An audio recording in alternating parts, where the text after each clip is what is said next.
Oh, man. Let's go to a positive story now. You were the one person who saw the uh, potential, the opportunity for the Arthur W. Page Society. I believe you were the second president of the Page Society. Um, Tell me or tell us, because again, I was not personally much connected to that. Uh, Tell us, how the Arthur Page Society um, came into being as we know it today. What prompted you to persistently demand a change in the purpose of the organization, and what was in your mind? What did you foresee? Because your idea at least created clearly the number one membership organization in the field of public relations.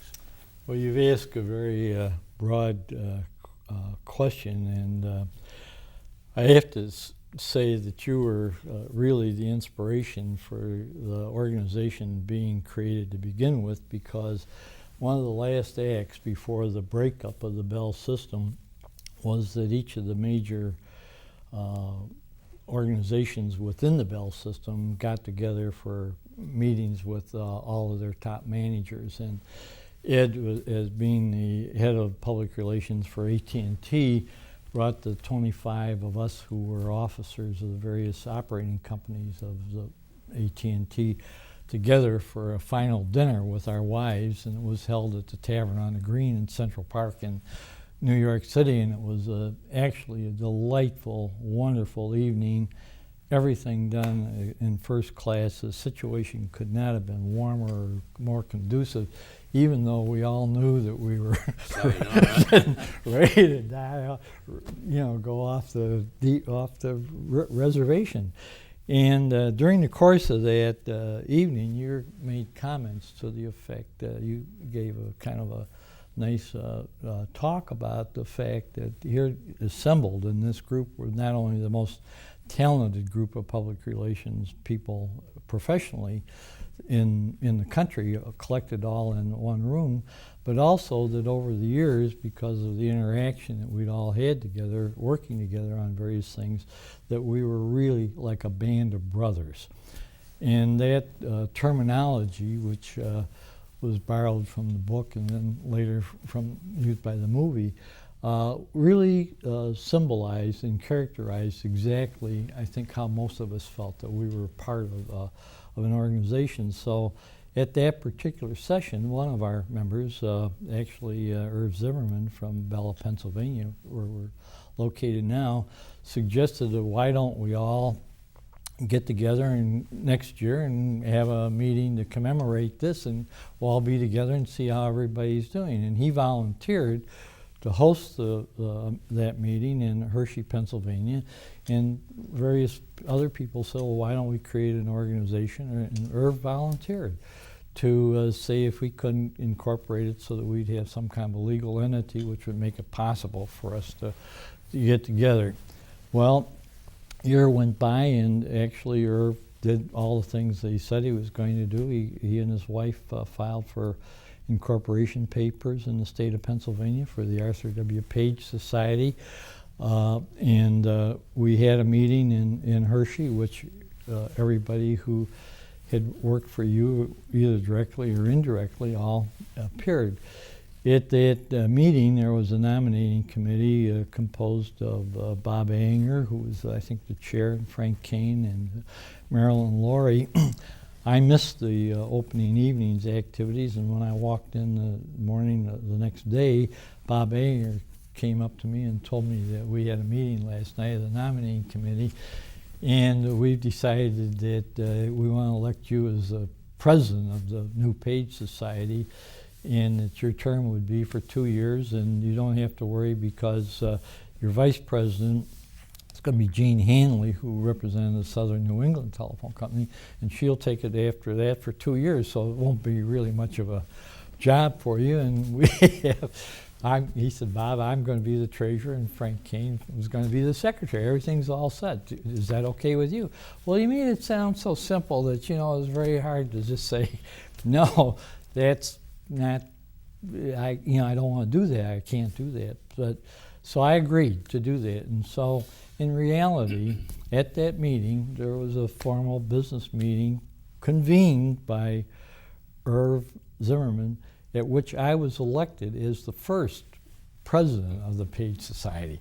Irv had been the convener and the host and all that, but he never ever held the title per se of being president. So that's how I inherited that job. Well, the fact is that everybody said, oh, great, it's applause, this was duck soup. And Herb came up to me and he said, well, the main hallmark of all of our sessions that we always have a big golf outing, so you got to plan next year's meeting, wherever it's going to be, at a place where we'll be able to play golf and there'll be tennis facilities and all that.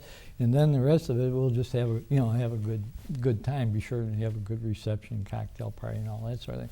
Well, when I got back to Chicago, I literally had to begin to think about this. And fortunately, at the meeting at Tavern of Green, the name Arthur Page had been decided upon because he was the patron saint of all of us who worked in the Bell system and held these offices. And we'd all heard about Page, knew about Page. Most of us had never met him or laid eyes on him, but he seemed like the perfect symbol because all of us were influenced by his teachings, and it just seemed like a good idea that we would carry on as a group in his name.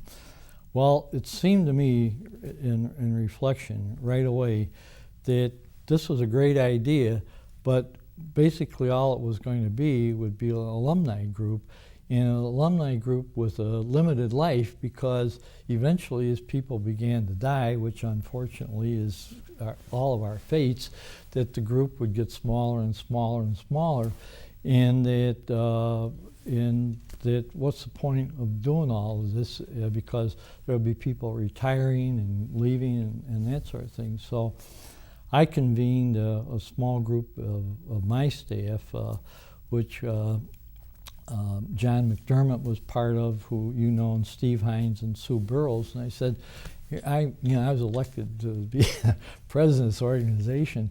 What should we do? And what is it? Yeah, and they all asked me, of course, right away, well, who's Arthur Page, which was always one of those tricky questions that you have to answer. But out of that session, John came up with the idea, well, we need to have some kind of a newsletter type thing to be able to send to people.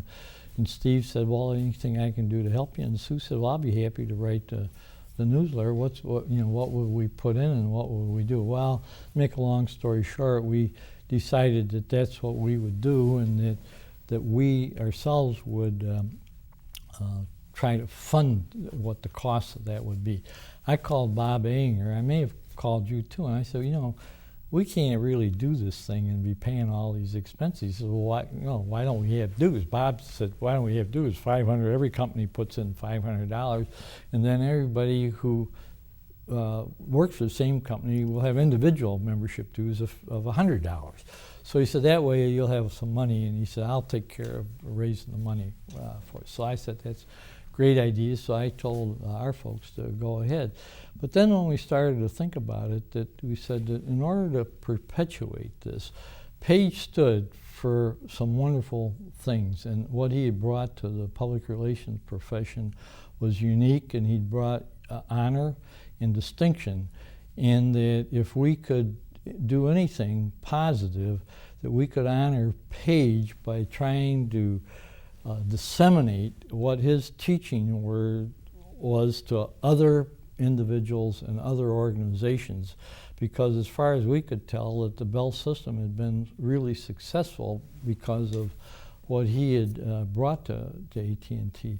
So again, to make a longer story short, we decided that what we would try to do was create the best possible organization that had the highest standards, like we had enjoyed when we were all part of the Bell system together, and that if we were going to have a meeting someplace, it would be in a quality place, just like that where we'd been accustomed to meeting. If we were going to put out a newsletter or have any kind of communication, it would be the best that we'd have. That we would have our own logo designed. We'd have a distinctive image that would feature Arthur Page's image on it. We'd have our own distinctive color, which turned out to be bronze, and all of that started to come together. Then came the thing was that we still had this box that we had of just having Bell System people in it, and we said there's no life or future beyond this if we can't expand and reach out into the general corporate world for people. At that point, I think we had a meeting, a board meeting. We got together and we reaffirmed the idea that the only people that we wanted as members basically were corporate people who were peers of ours who held jobs that were similar to ours. That we felt that it would be useful to have an academic or two in the organization to give us the academic perspective. And then we also felt at the time that suppliers of ours who were the heads of their firms would also be welcome. So with your help, we got Lou Banks from the Sloan School at MIT to come on the board to represent the academics. Lou Harris, who was probably the best known and best able pollster of that time and probably still is for many reasons, agreed to come on board again with your influence. We had the NWR ad agency agreed to come and participate as part of this. And then Gene Stevenson, who worked at United Carbide, was the first person who was a non-Bell person who became a member.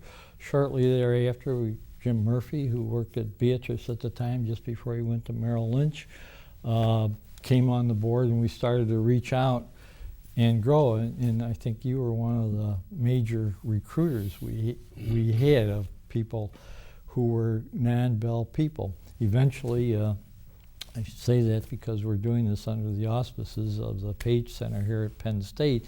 In about the second or third year, invited Larry Foster to join the board, and he was more than willing and has been a dynamic member of the organization ever since. Jean Handley succeeded me as president for a 2-year term, and after her was Jerry Blatherwick, who was the vice president or executive vice president down at Southwestern Bell. And after that, Larry became the first president who was a non-Bell person.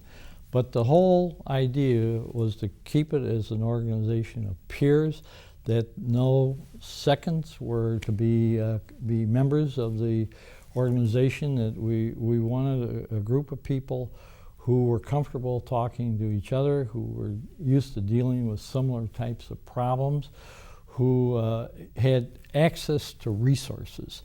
I mean, that if we needed funding for a project that we had, that we could call on someone to do that.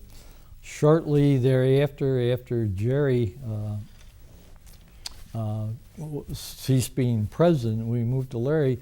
We decided that we needed help, and you were generous in providing space for us at AT&T, so we had an office. Maureen Schaefer came on board, and all of a sudden, all of the telephone and communication supplies, office equipment, and that you provided.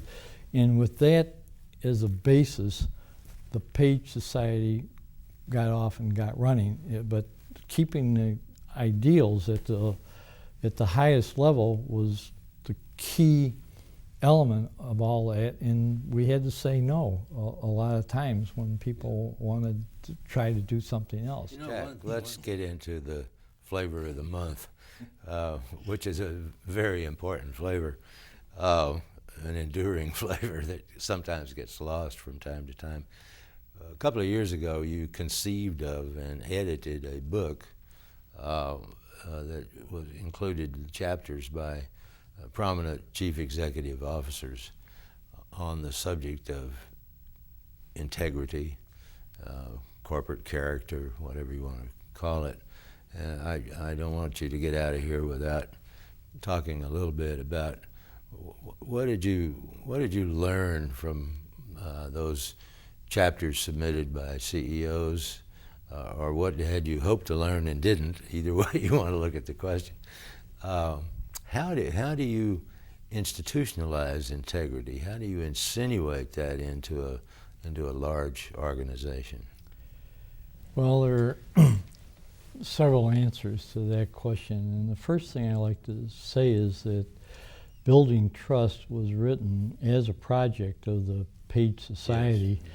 and it was done really as a response to the headlines denoting week after week or month after month corporate corruption, dishonesty, and really acts of real criminal negligence in several cases. And in a speech that Jeffrey Garten, who was at that time the dean of Yale, made, that he said all that America needs, or business needs, is for a dozen CEOs to speak up about what they're doing in their businesses, and that will begin to quiet this furor of and feeling that all American business is dishonest and crooked.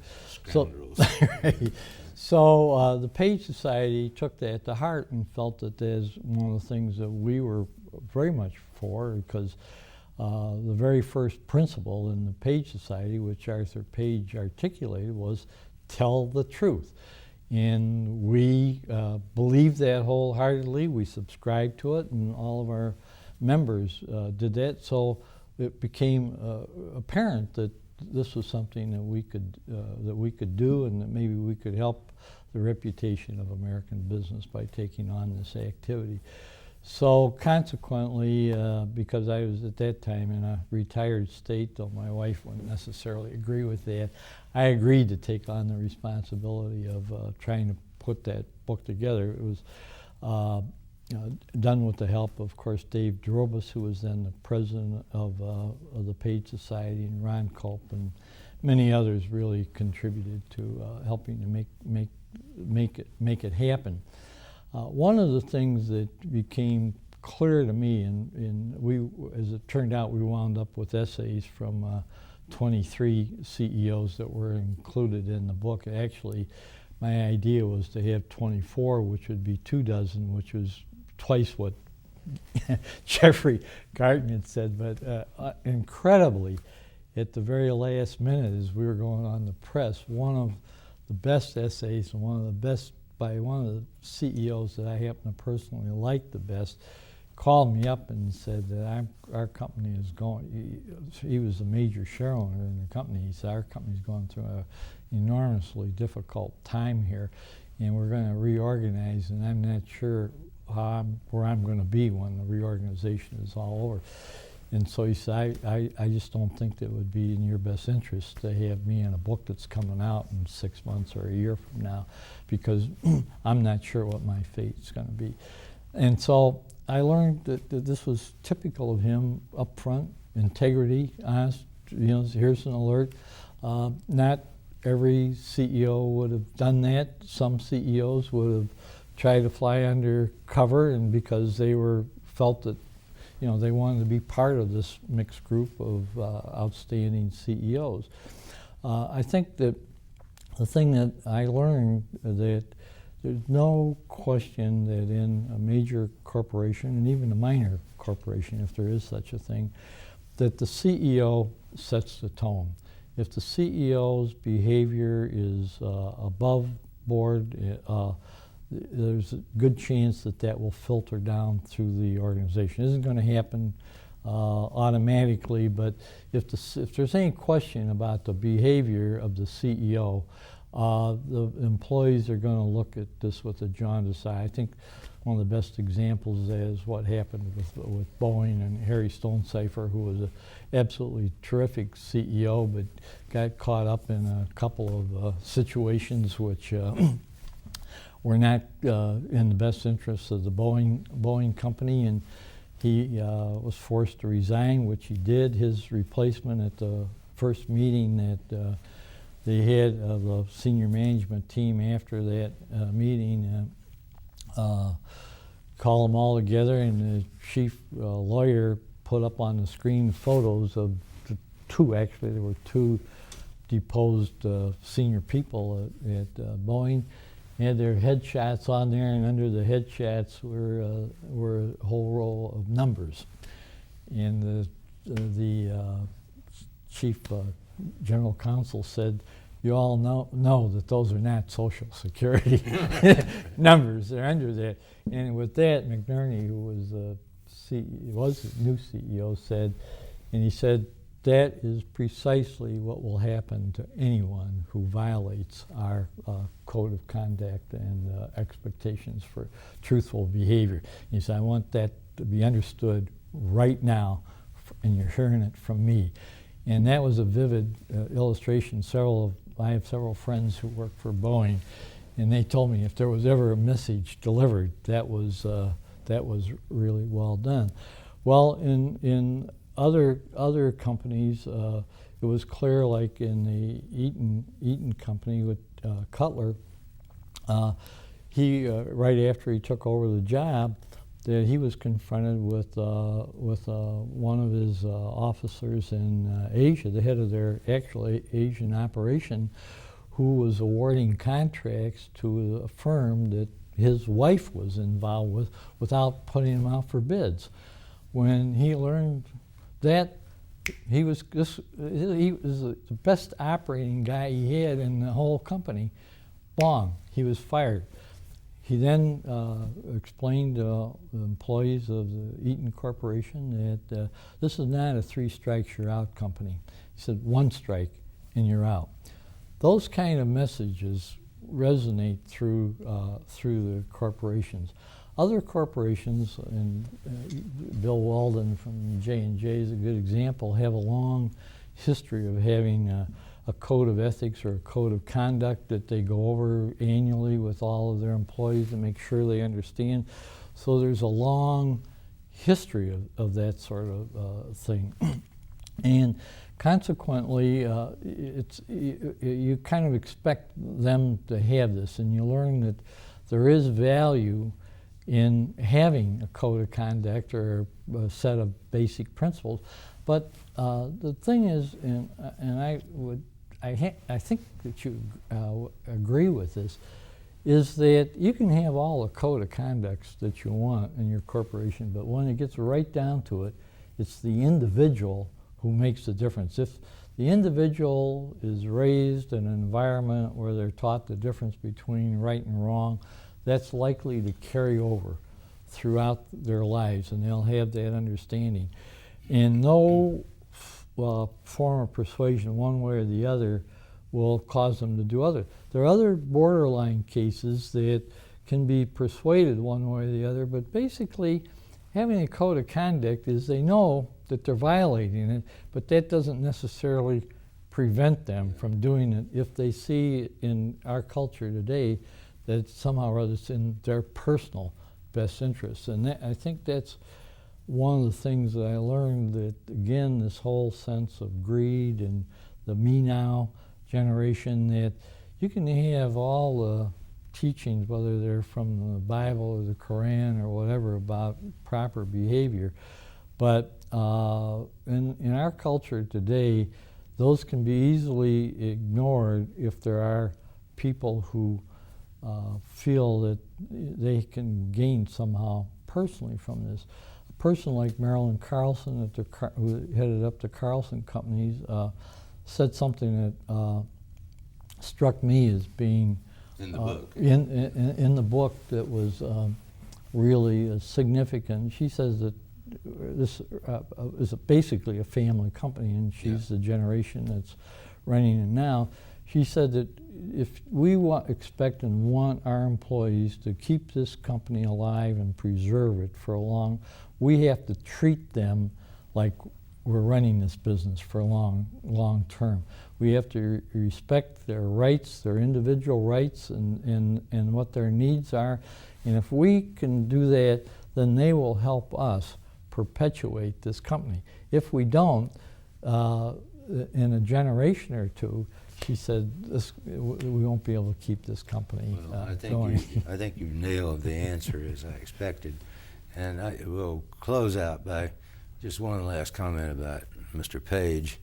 The things that we call the Page principles that animate the Page Center at Penn State and animate the Page Society and brought it into being, is that his genius was horse sense, believe it or not. And, you know, when principle number one is tell the truth, you know, he didn't mean sometime. He meant when, if it's convenient. White lies are okay. I mean, he could nail it. And another principle, that effective public relations, and we can substitute the word corporate governance, is 90% doing and 10% talking about it. So as you said, it doesn't make any difference how beautifully worded your code of conduct is if no one pays any attention to it. And that, of course, was the genius of General Johnson and the Johnson & Johnson credo, because it wasn't something on the wall or on the dashboard of a company car. It's a living document that the management not only manages by, but rates itself against those simple propositions, you know, that General Johnson, just like Page, put in that credo that basically said our obligation is to our customers and to caregivers, and that comes first. And basically, at the last thing in the credo, you know, is if we do all of the above diligently, successfully, the share owners will be well taken care of. He did not put the share owners at the top. We have to optimize their income or anything like that. It was all about the customers, employees, and the communities in which the company did business. To do right by all of them, and we'll make out fine on the bottom line. So we'll let it go at that, but keep it simple. Integrity is not something off in the ether. It's what you do every day. Right. And who knows what you're doing. Yeah. Thanks, Jack, for sitting in on this. Well, thank you very much, Ed. Appreciate it.